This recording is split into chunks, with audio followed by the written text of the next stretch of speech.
율리야, 저 한국 사람 아니었으면 너 방금 해고당할 뻔했어. 알고 있지? 아, 정말 너무 감사합니다. 저는 프랑스 지역 방송국의 PD로 근무하고 있는 자드라고 합니다. 저는 대학생 시절부터 방송국에서 근무하는 것을 꿈꿔왔습니다. 현실은 답답하고 아무것도 없는 가난한 집안에서 TV 속 세상은 넓고 화려하다고 느꼈습니다. 그래서 막연하게 방송국에서 일하고 싶다는 꿈을 꿔왔습니다. 그리고 열심히 노력해서 괜찮은 대학에도 가고 방송국에 들어가기 위한 많은 경험들을 쌓았어요. 그중에 제가 이 방송국에 성공적으로 입사하기 위해서 가장 많이 도움을 받았던 것이 한국의 K-팝 문화였습니다. 당시만 해도 낯설었던 한국 음악에 관심을 가지고 관련된 영상을 제작했습니다. 추후 한국의 음악이 세계를 열광시킬 것이라는 취지로 영상을 제작했었고, 신선한 시각이라는 점에서 높은 점수를 받았고, 당시에 마이너했던 K-팝이지만 면접관의 딸이 요즘 한국 음악에 관심을 가지고 있는데 자기가 봐도 정말 K-팝이 나중에 어떻게 성장할지는 한번 지켜봐야 할 문제라고 생각하고 있었다며 예리한 시선을 가졌다며 칭찬을 받았거든요. 때문에 기획력이 중요한 PD의 면접 자리에서 높은 점수를 받을 수 있었던 것 같아요. 그렇게 꿈에 그리던 방송국에 입사하게 되었습니다. 그 어디에서도 막내들이 그렇듯 본격적으로 전문적인 일을 하기보다는 잡다한 일들을 처리하는 편이죠. 방송국 안을 매일같이 땀이 나도록 뛰어다녔던 기억이 있습니다. 그렇게 지금까지 몇 년간 버텨가며 나름대로 자리도 잡고 상사들에게 인정도 받으며 근무하고 있습니다. 그러다가 저희 방송국에서 한국의 K-팝 문화가 청소년들에게 얼마나 영향력이 있는지 다큐멘터리를 제작하기로 했고, 저를 포함한 3명의 PD와 5명의 작가들, 4명의 카메라맨이 팀을 이뤄서 한국에 가게 되었습니다. 이번 다큐멘터리 촬영팀에 들어오기 위해 많은 PD들과 작가들, 카메라맨 등 모든 스태프들이 관심을 보였고 실제로 지원도 많이 했어요. 요즘 한국은 정말 핫플레이스가 맞나 봐요. 제가 K-팝과 관련한 영상을 제작할 때만 해도 이러지는 않았는데 이제는 음악을 넘어서 많은 분야에서 사람들이 관심을 가지게 되었다는 게 참 감회가 새로웠습니다. 그리고 이 팀에 들어가기 위해서는 나름대로 심사를 거쳤는데 저는 입사 때 대놓고 K-팝과 관련된 영상을 제작해서 면접을 봤기 때문에 너무 수월하게 이 팀에 들어올 수 있었습니다. 그리고 저를 뽑은 이유는 따로 있었죠. 저만큼 한국에 대해서 잘 아는 사람이 없다고 생각했나 봐요. 제가 어느 정도 한국에 가서 팀을 리드하며 이끌고 다니기를 기대했던 것이죠. 하지만 사실은 저도 한국을 잘 몰라요. 예전에야 관심을 가져서 이것저것 찾아보고는 했지만 가본 적도 없고 이제는 일에 치여서 한국에는 관심조차 가질 시간이 없거든요. 그냥 몇 년 전에 K-팝 음악을 잠시 즐겨 듣고 영상을 제작했다는 것 말고는 아무것도 모릅니다. 그럼에도 불구하고 다른 사람들은 전혀 한국과의 연결고리가 없는 상태였고 제가 어느 정도 촬영의 방향성이나 한국에서의 이동동선 등 기본적인 것을 챙겨야 했습니다. 물론 이미 섭외된 한국에 살고 있는 프랑스인과 만나서 그 사람에게 많은 도움을 받을 예정이지만 지금은 그 사람이 저희를 대신해서 뭘 해줄 수 있는 상황은 아니니까요. 그렇게 한국으로 가는 준비를 마치고 수백 번 넘게 한국에 살고 있는 프랑스인들과 통화도 하고요. 미리 한국의 학교도 섭외하고 한국의 학원이라는 곳에 가서 인터뷰할 것도 섭외하고 학생들이 댄스 동아리 활동을 하는 것 등 촬영과 영상 제작에 관련된 모든 것들을 꼼꼼하게 준비했습니다. 그리고 고대하던 한국행 비행기의 출발 날짜가 다가오고 있었습니다. 예전에 면접을 보기 위해서 조금은 가벼운 마음으로 한국의 음악에 대해서 영상을 제작할 때와는 차원이 다른 수준의 열정이 들어가야 했습니다. 방송국 사장과 임원들도 이렇게 큰 비용을 투자해서 영상을 제작하는 것이니만큼 기대가 큰 것도 사실이었고요. 정말 입이 헐 만큼 너무나 힘든 준비 과정이었지만 조금 더 힘을 내서 좋은 영상을 제작하기 위해 인내하고 있었습니다. 한국 덕분에 직업도 생겼고 한국 덕분에 승진할 수도 있는 기회를 잡은 것이기도 하니까요. 매우 기쁜 마음으로 감사하는 마음으로 그렇게 한국행 비행기에 올랐습니다. 사실 비행기 안에서도 노트북을 켜고 예정된 스케줄들을 한 번 더 체크하려고 했지만 그동안 너무 달려와서 그런지 이륙 후 밥도 안 먹고 거의 잠에 취해 있었습니다. 10시간이 넘는 비행이었지만 1시간도 안 걸린 것 같은 기분이었어요. 개운하게 기지개를 펴고 비행기에서 내렸습니다. 이때부터 저희 촬영팀들은 소형 카메라를 작동시키며 한국의 모습을 담기 시작했습니다. 저희 팀은 모두들 한국의 발전된 모습에 참 놀라하는 분위기였습니다. 저 또한 그랬습니다. 영상에서 보던 한국과 실제로 눈앞에 있는 한국의 모습은 달랐습니다. 확실히 화질이 높아지고 촬영 장비가 우수해져도 이렇게 생동감 넘치는 영상을 화면 속에 그대로 옮겨오기에는 무리죠. 신속하고 빠른 최고 수준의 한국 공항을 거쳐 서울의 시내로 향했습니다. 그리고 그곳에 미리 예약해둔 호텔로 향했습니다. 저희는 고가의 장비들을 소지하고 있고 또한 한국에서 촬영하는 영상들은 상당히 귀중한 것이기 때문에 이번 한국 촬영에서는 무엇보다도 안전을 우선시했습니다. 기껏 촬영한 것들을 분실하거나 도둑 맞으면 참 난처한 것은 물론이고 프랑스에서는 이런 촬영팀을 노리고 촬영한 테이프들을 몰래 가지고 갔다가 돈을 요구하는 경우도 심심지 않게 발생하고는 하기 때문에 한국도 마찬가지일 것이라고 생각하고 당연히 안전에 최우선을 둔 고급 호텔을 선택했습니다. 저희는 그래서 생전 받아보지 못한 호텔식 의전도 받아봤죠. 그리고 비행기가 한국 시간으로 오전 이른 시간에 도착했기 때문에 호텔에 도착했음에도 불구하고 아직 오전 11시에 머물렀고 정해진 체크인 시간까지 약 4시간 정도 남았습니다. 저희는 호텔에 저희의 짐과 장비를 맡겨두고 일단 밖으로 나가서 식사를 하거나 차를 마시기로 했습니다. 하지만 이곳 한국의 고급 호텔에서 어이없는 말을 들었습니다. 저희는 짐을 맡아달라고 요청했고 호텔 직원은 흔쾌히 구석 한켠에 짐을 두면 된다고 하며 외출을 하고 와도 된다고 하더군요. 저희는 프랑스 방송국에서 온 촬영팀이고 고가의 장비들을 가지고 왔다는 것을 설명하며 전문 경비원을 배치해달라는 요청을 했습니다. 하지만 이 고급 호텔의 직원은 따로 그런 전문 경비원은 없으나 지금까지 아무런 문제가 없었으니 걱정하지 말라는 식으로 말을 했고 저는 정말 황당한 표정을 지을 수밖에 없었습니다. 이 호텔은 고객들이 맡겨둔 짐을 전문적으로 감시하는 경비원이 없다는 말이죠. 정말 최근에 들었던 말 중에 어처구니 없고 황당한 말이었습니다. 이런 고급 호텔에 짐을 맡아주는 전문 경비원이 고용되어 있지 않다는 것에 크게 화를 냈습니다. 호텔 측에서는 직원 한 명이 잘 지켜보고 있을 테니 걱정 말라는 말을 반복하고 있었고 저는 지켜보는 것만으로는 안 되고 저 짐 앞에 서서 철저하게 경비를 해줘야 하는 것 아니냐는 식으로 말을 했죠. 하지만 호텔 측에서는 이런 요구가 너무나 황당한 요구라는 식의 반응이었습니다.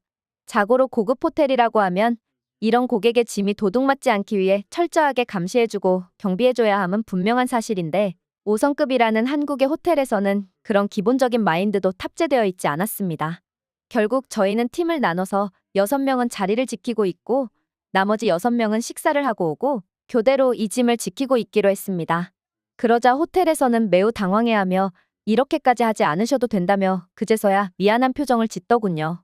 저는 한 번 더 전문 경비원을 요청했으나 한국에서는 그렇게까지 하지 않아도 된다며 끝까지 전문 경비원 배치를 해주지 않았습니다. 직원들이 모두 신경 쓰고 있을 테니 걱정 말라는 말만 또 되풀이할 뿐이었습니다.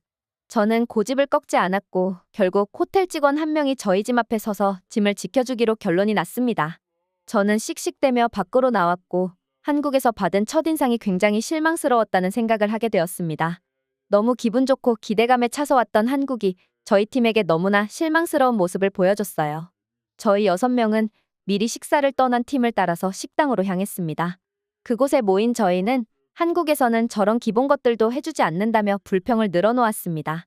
그렇게 신나게 한국에 대해서 험담을 했던 것 같아요.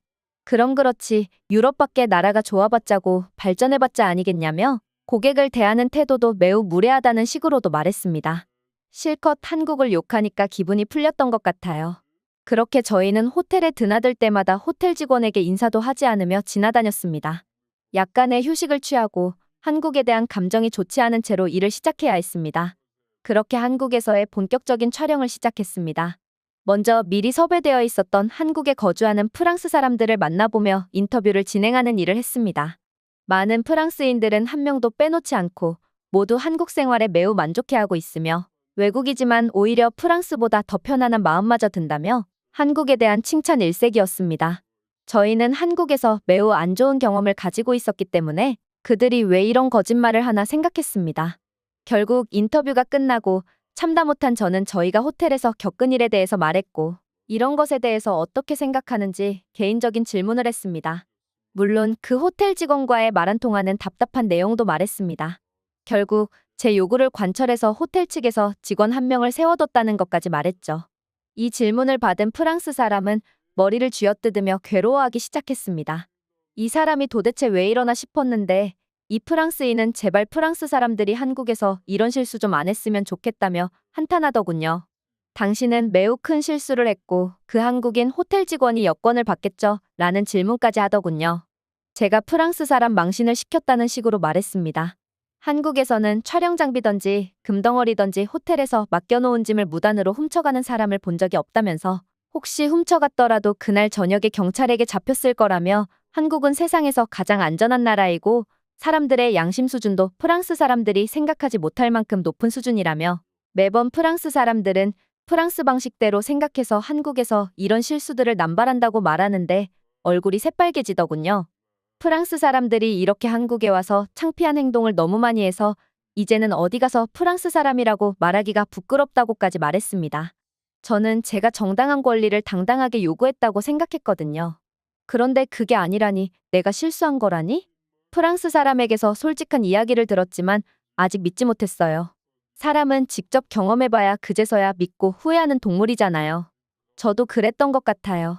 저희는 한국의 여러 곳을 촬영하러 다녔고 한국에서 K-팝 댄스 동아리에 가입해 활동하고 있는 프랑스 여자 에바를 따라다니며 촬영해야 했습니다. 저희는 하루 종일 그녀를 따라다녔습니다. 그녀는 주로 지하철을 이용했는데 그러던 중 저희는 또 놀랄만한 사실을 알게 되었습니다. 지하철 내에서 그녀와 함께 다니며 그녀의 모습을 촬영하고 있는데 아까부터 선반 위에 가방 하나가 방치되어 있었거든요.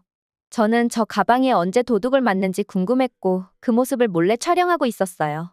이런 장면도 촬영 중간에 담아갈 수 있는 재미있는 장면이잖아요. 하지만 저희는 꽤 오랜 시간 지하철을 탔음에도 불구하고 그 가방을 가지고 가는 사람이 없었어요. 그 가방이 놓여있는 자리 아래 많은 승객들이 타고 내리며 바뀌고 있었고 주인은 분명히 저 가방을 잃어버리고 그냥 내린 것 같았거든요. 에바는 이제 다음 역에서 내려야 한다고 했고 그 가방을 더 지켜볼 수 없었던 저는 그녀에게 질문을 하나 더 했습니다. 저 가방 내가 아까부터 유심히 보고 있는데 분명히 주인이 두고 간 것이 분명해. 하지만 30분이 넘는 시간 동안 아무도 저 가방을 가지고 가지 않았는데 이게 한국에서는 흔한 일인가? 이런 질문을 날렸죠. 에바는 고개를 돌려 놓여있는 가방을 보더니 저 가방은 아마 지하철 분실물 센터에 입고될 것이고 저 안에 가방 주인의 인적사항이 있으면 아무렇지 않게 그 가방의 주인에게 돌아갈 것이라며 자기도 예전에 지갑을 두고 내린 적이 있는데 우편으로 지갑이 돌아왔다며 한국에서 겪었던 환상적인 경험에 대해서 말해주었습니다.